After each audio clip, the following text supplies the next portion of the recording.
GDR news, ఇది సామాన్యుని గళం.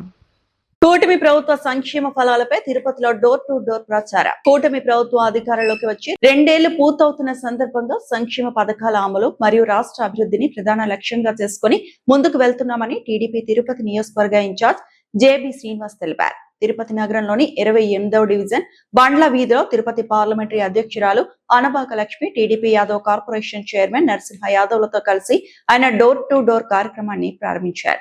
ఈ కార్యక్రమంలో భాగంగా నాయకులు ప్రతి ఇంటికి వెళ్లి అర్హులైన ప్రతి ఒక్కరికి అందుతున్న ప్రభుత్వ సంక్షేమ పథకాలను వివరించారు. ప్రజలకు అందుతున్న పథకాల అమలు తీరుపై ఆరా తీయగా స్థానికుల నుంచి విశేష స్పందన లభించిందని నిర్వాహకులు తెలిపారు.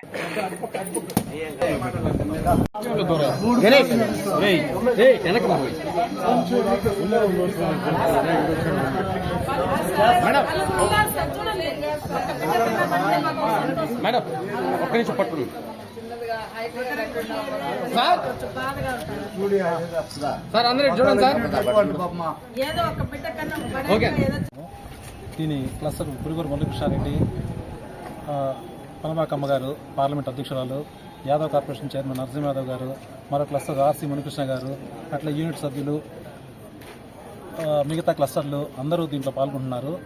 మా చంద్రబాబు గారు పెట్టిన ఈ డోర్ టు డోర్ ప్రోగ్రాం ప్రతి ఇంటికి వెళ్తున్నాము. ప్రతి ఇంట్లో లబ్ధిదారులు, ప్రతి ఇంట్లో ఏదో ఒక లబ్ధిదారులు ఉన్నారు. ప్రతి ఒక్కళ్ళు చాలా సంతోషం వ్యక్తం చేస్తున్నారు. మీకు అన్నీ వస్తున్నాయా లేదా పథకాలన్నీ తెలుసుకుంటే ప్రతి ఒక్కళ్ళు మాకు ఈ పథకం మాకు అందుతుంది, ఈ పథకం మాకు అందుతుందని చెప్పి అందరూ కూడా చాలా సంతోషంగా ఉన్నారు. ఇక్కడ ప్రాబ్లమ్స్ అంటూ కూడా ఈ డివిజన్లో ప్రాబ్లమ్స్ అంటూ కూడా పెద్దగా ఏమీ లేవు. అందరూ చాలా సంతోషం వ్యక్తం చేస్తున్నారు. చంద్రబాబు నాయుడు గారికి, లోకేష్ గారికి, అలాగే మన పవన్ కళ్యాణ్ గారికి అందరికీ కృతజ్ఞతలు తెలుపుకుంటున్నారు.